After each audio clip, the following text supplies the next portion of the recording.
Tim, what's your diagnosis for what's been going on with Klay? Why is he struggling? Well, there's several things, and I think Zach made a great point. First of all, the degree of difficulty on the shots Klay's taking is off the charts. So when you're struggling and on top of it, you're not getting clean looks, it's exacerbated. But there's also something I think mechanically that I'm seeing with Klay.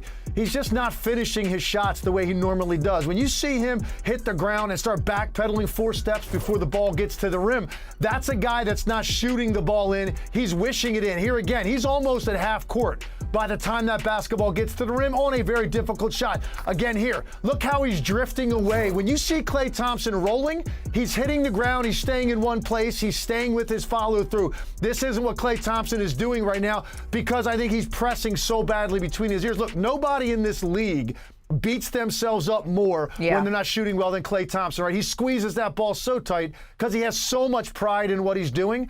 But when you combine degree of difficulty on shots, maybe some things mechanically that not feeling well, and you don't have Steph and Klay on there to take some of the pressure off so you get better looks, add it all up, and you get a night like last night, which might be the worst offensive game Klay Thompson's ever had. Forget the NBA. I don't think Klay Thompson's ever played the way he did last night offensively, probably his entire life. Yeah, and that look that he had on the bench after the game, as the game was concluding, I said dejected, just absolutely down. You're totally right, Tim. He is the guy that carries this weight on his shoulders when he can't get it going. And Steph, he was carrying such an offensive load, right, for this team. He was playing great before he got hurt. He looked great doing it. But do you think, Perk, I mean, how drastic are things going to need to get for the Golden State Warriors here if Klay can't get it going, if Andrew Wiggins can't get it going? Well, if Klay can't get it going, that's a problem. I'm looking at what he's averaging right now, 13 points per game. Do we realize that Klay hasn't averaged under 15 since his rookie season? And when I look, and when I watched the game last night, I'm looking at the speed and the athleticism of the Oklahoma City Thunder, and I'm watching them guard Klay. And Klay is struggling to get separation to get his shot off. Now, everything else that's going on within the organization, right? Think about it. Klay and the contract extension and them not being able to agree on terms or whatever the case may be, it's actually time for Golden State to move on from Klay Thompson. I think this marriage has ran its course, and I think Klay need a fresh start with a new organization. Is he a number 1 on the contender team? No. Is he a number 2 on the contender team? No.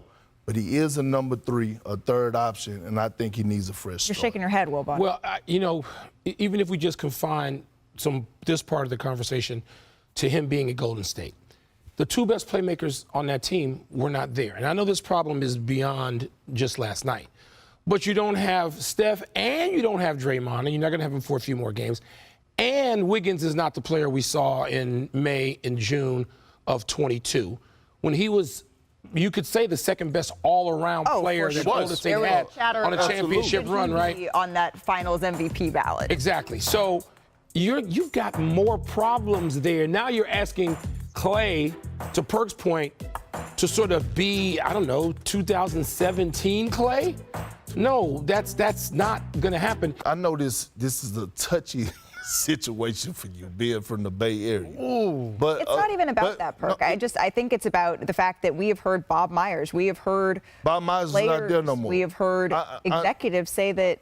Who are you trading him for? No, but I mean, I can't. That's Bobby Mark's job when it comes to ESPN. I don't have the trade machine.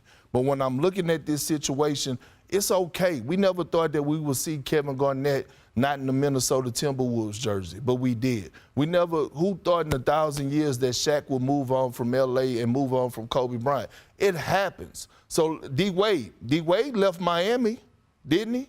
Yeah. We never thought we would see that happen. It happens. And what I'm saying is we're not talking about Steph Curry here. We're talking about Klay Thompson. And it's okay if they do move on from him. It's okay if Klay move on from Golden State. He still is going to have a statue there. Of course it's okay. People move on all the time. 2 things on Klay.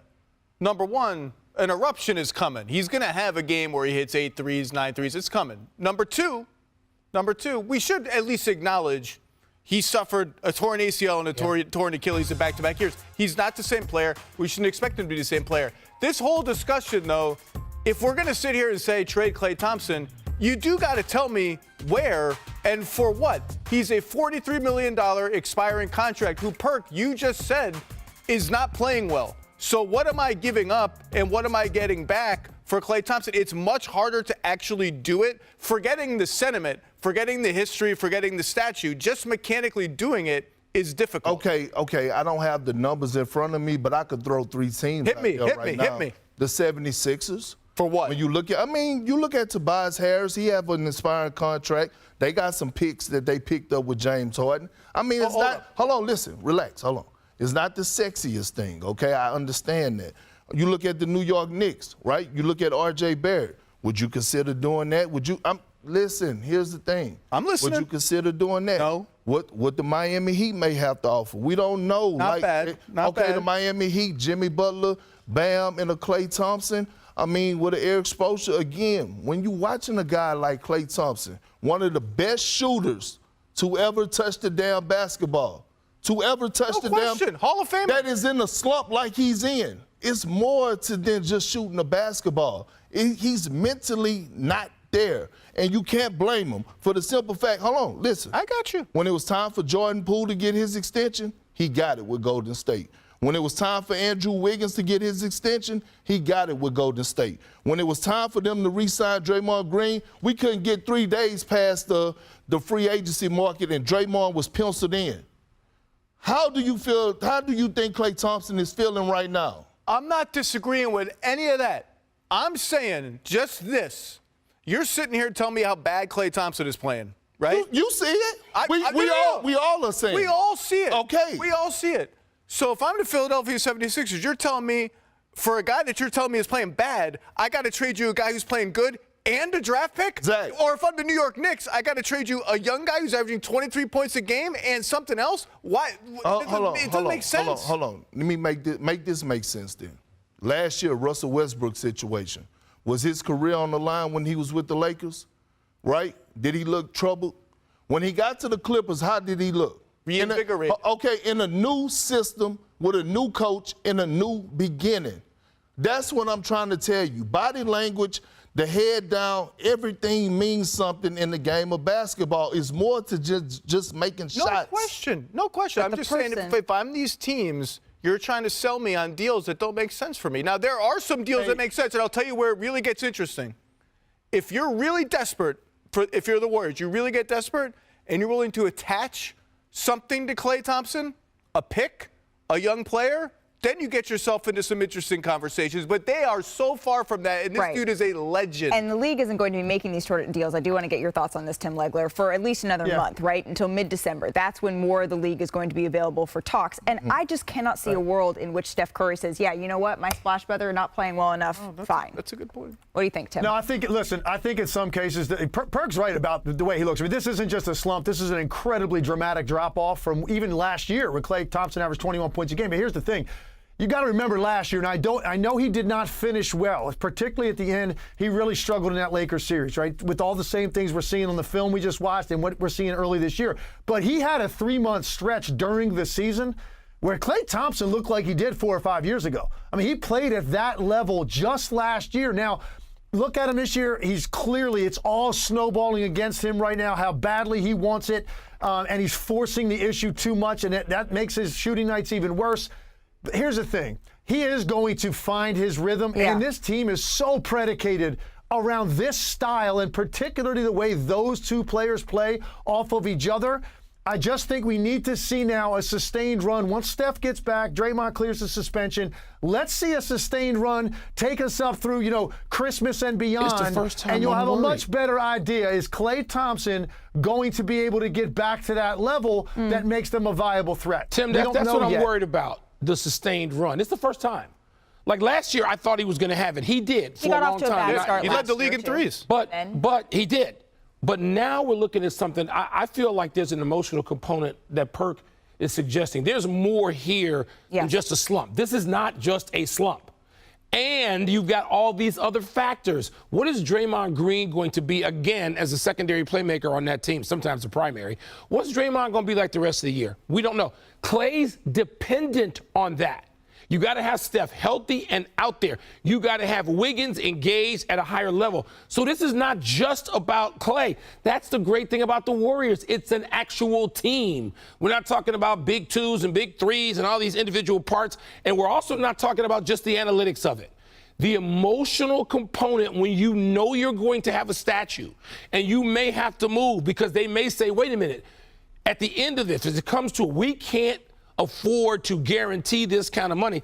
That's what happened with James Harden. That's why he called Daryl Morey a liar, because at some point Daryl Morey's not going to have that approved by his owner to say we're going to give this much money to a diminished product. Hey, what's up, guys? Jag from Jaggy Sports here. Let's talk about Klay Thompson. Klay Thompson is struggling big time, and we don't know when he's going to become the old Klay Thompson, if so ever again. You know, I hope he does. Phenomenal player. Did the Warriors magnificent in his runs to the finals and 4 championship rings. I get it. But take a look at what Kendrick Perkins said. Kendrick Perkins says it's time for the Warriors to trade Klay Thompson. Do you guys agree with this? Because at the end of the day, Klay Thompson is not the same player.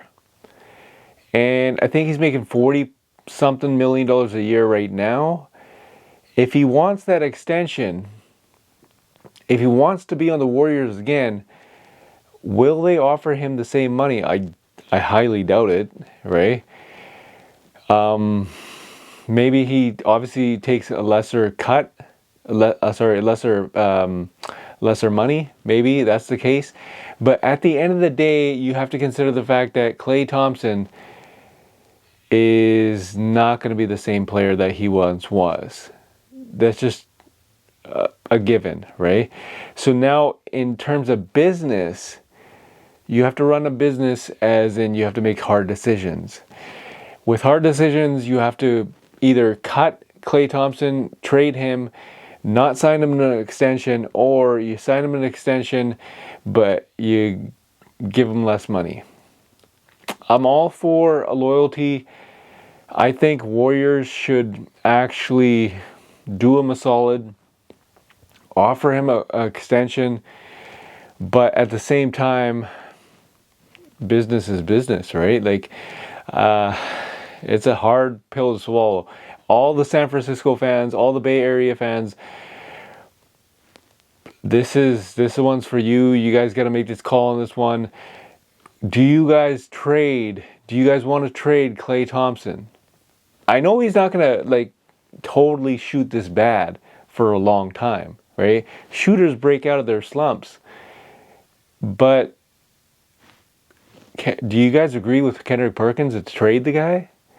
I don't think that's the case. I don't think you should trade Klay Thompson. Klay Thompson has been there for quite some time. It's all about loyalty. It's all about a legacy and whatnot.